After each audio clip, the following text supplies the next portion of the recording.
सैकड़ों कार्यकर्ताओं के साथ मास्टर नसीब सिंह ने थामा भाजपा का दामन। खबर है जम्मू कश्मीर की, जहां सुंदरबनी के रहने वाले रिटायर्ड टीचर नसीब सिंह चीफ ने भाजपा के प्रदेश अध्यक्ष रविंदर रैना की अगुवाई में भारतीय जनता पार्टी का थामा दामन। देखिए सुंदरबनी से कुलदीप सिंह की रिपोर्ट।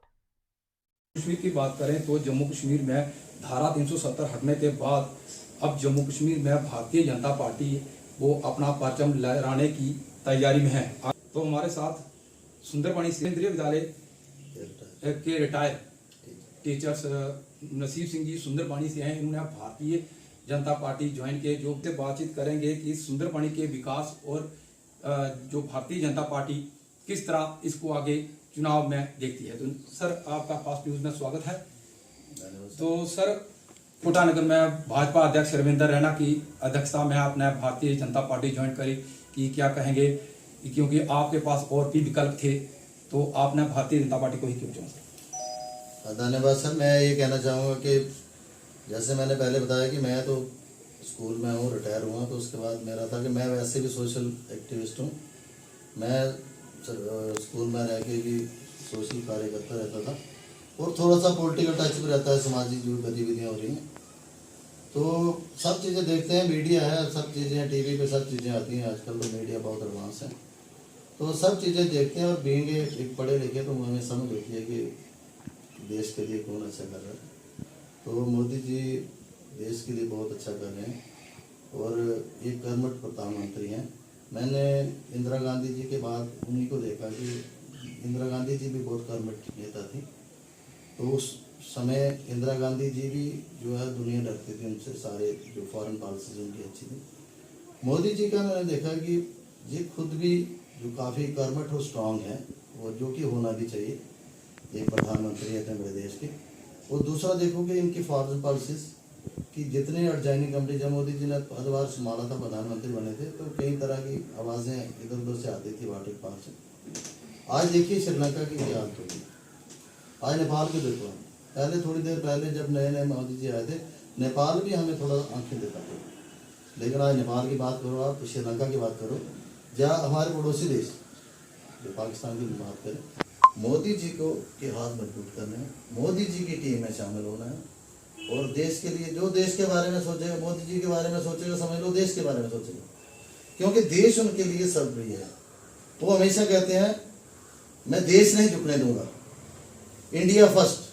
तो हमें उसी मुद्दे को आगे बढ़ाना सर विकास के नाम पर जो है भाजपा इलेक्शन में उतरती है, मगर जहां पर जो है सिलेंडर अभी 1200 से पार हो जाता है, जो कुकिंग ऑयल है वो 300 से पार हो जाता है, तो विकास के नाम पर किस तरह आप देखते हैं, क्योंकि महंगाई तो आसमान छू रही है, क्या कहेंगे? हाँ बिल्कुल आप सही कह रहे हैं सर कि महंगाई बढ़ी है, लेकिन मैं उसको साथ साथ ये कहूँगा, मैं डिनाई नहीं करता कि महंगाई नहीं बढ़ी है। मैं साथ साथ ये भी आपको बताना चाहता हूँ कि महंगाई के साथ साथ जो गवर्नमेंट काम कर रही है, अब यहाँ टनल बन रहा है हमारे यहाँ पे सुंदरबनी में, तो इसमें भी पैसे खर्च होते हैं। फिर आप देखोगे 80 करोड़ से ज़्यादा लोग जो है उनको जो राशन फ्री का उनको मिल रहा है। अच्छा, कई गांव की जो लेडीज़ हैं उनको सिलेंडर भी फ्री मिले हुए हैं, घर बन रहे हैं लोगों के। हमारे यहाँ पे कितने घर बने हुए हैं, शौचालय बन रहे हैं, और कितनी मोदी जी की स्कीम है। मैंने भी कहा कि वो आयुष्मान स्कीम उनकी जो है, जो इतनी स्कीम है, उस स्कीम में पैसे तो वही टैक्स से आते हैं ना, इधर भी उधर भी सब चीज़ें। लेकिन जो महंगाई का इशू है, मोदी जी के सामने ये इशू उठ रहे हैं, लेकिन मेरे पूरा भरोसा है इन सरकार पे, क्योंकि ये बड़े से बड़े मुद्दे इन्होंने हल कर दिए। आपने देखा पिछले दिनों ये जो 370 के लिए लोग बातें करते थे कि इनको कोई झंडा उठाने वाला यहाँ नहीं है, आज देखिए उधर झंडे भी चढ़ रहे हैं कश्मीर में, जम्मू कश्मीर में, और झंडे उठा भी रहे हैं, बल्कि लाखों लोग झंडे उठा रहे हैं। तो कहने का मतलब मेरा ये है कि मोदी जी पे भरोसा करना है, वो सब आस्ता आस्ता ठीक करेंगे और वही कर सकते हैं, वही करेंगे, वही समस्या हल करेंगे। पीएचई के जो हमारे भाई इस समय हड़तालें कर रहे हैं, उन्होंने वही मोदी जी से बहुत उम्मीदें हैं लोगों की, तो वो वही हल करेंगे इस मसले कि जिस मेहनत के साथ हमारे जो प्रदेश अध्यक्ष हैं माननीय रविंदर रैना जी, जिस तरह से वो कार्यरत है यहाँ पे, उनको रिपीट किया गया है, तो देखो प्रभावशाली है वो भी, एक कर्मठ जो है वो अध्यक्ष हैं। तो जिस तरह से कार्य चल रहे हैं हमारे जम्मू कश्मीर में, बीजेपी काम कर रही है, सिर्फ जम्मू में नहीं, पूरे हिंदुस्तान में कर रही है, लेकिन जम्मू कश्मीर पे उन्होंने फोकस किया हुआ है। और कश्मीर में बहुत काम हो रहे हैं। आप देखिए मुगल रोड के अंदर भी कितनी डेवलपमेंट्स हो रही हैं, कितने अभी जो उनके कश्मीरी भाइयों के बेचारों के जो फ्रूट वगैरह हैं वो प्रॉपर तरीके से नहीं चले जाते थे, जो देश में सप्लाई नहीं होते थे। तो हमने देखा सुंदरबनी में यही रोड उन्होंने खोला, और स्पेशल जो है सारा सेब इस बार जो कश्मीर के लोगों का है सीधा गया। वो उनका कश्मीर के लोगों की एक ही डिमांड होती है कि उनका जो फ्रूट है, क्योंकि भगवान ने वहाँ बहुत कुछ दिया हुआ है कश्मीर में, क्योंकि जन्नत है वो। और उनको मैं कश्मीर में रहा हूँ, मैं कश्मीर यूनिवर्सिटी में पढ़ा हूँ, मैंने वहाँ ग्राउंड रूट पे देखा हुआ है। मैं 7-8 साल लगातार कश्मीर में रहा, मैंने देखा कि थारोली जेंटलमैन जो कश्मीरी लोग हैं वहाँ पे, और कुछ लोगों को, चंद लोगों को छोड़ के, जैसे मोदी जी भी कहते हैं चंद लोग, कुछ परसेंटेज, बाकी वो लोग चाहते हैं कि हमारा जो फ्रूट है वो प्रॉपर तरीके से सेल हो जाए, मतलब वहाँ से क्विट हो जाए।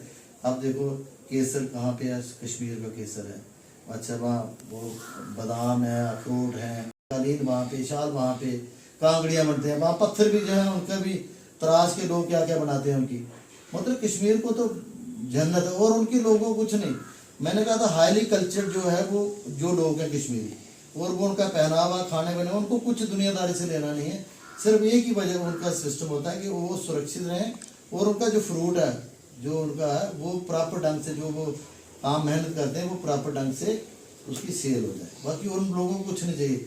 बेहतर देखो, और मुझे उम्मीद है कि वहाँ पे कश्मीर में झंडा उठाने वाले, आप भी देखते हो कि मीडिया तो हर जगह एडवांस होती है, झंडे वहाँ चढ़ रहे हैं कश्मीर में भी। और जो मोदी जी का हर घर तिरंगा झंडा था, देखिए कश्मीर के वीडियो आप, कितने पूरे घरों घरों में कश्मीर में झंडे, पहले दिखाई नहीं देता था झंडा सर, मैं कश्मीर का वहाँ यूनिवर्सिटी का स्टूडेंट हूँ, झंडा तिरंगा वहाँ दिखाई नहीं देता था। आज देखो कहीं चले जो आप तो तिरंगे झंडे ही झंडे। इसका मतलब यह है कि बहुत पॉजिटिव वेव्स वहाँ पे से आ रही हैं, बहुत मेहनत वहाँ पे चल रही है, लोगों को समझाया जा रहा है।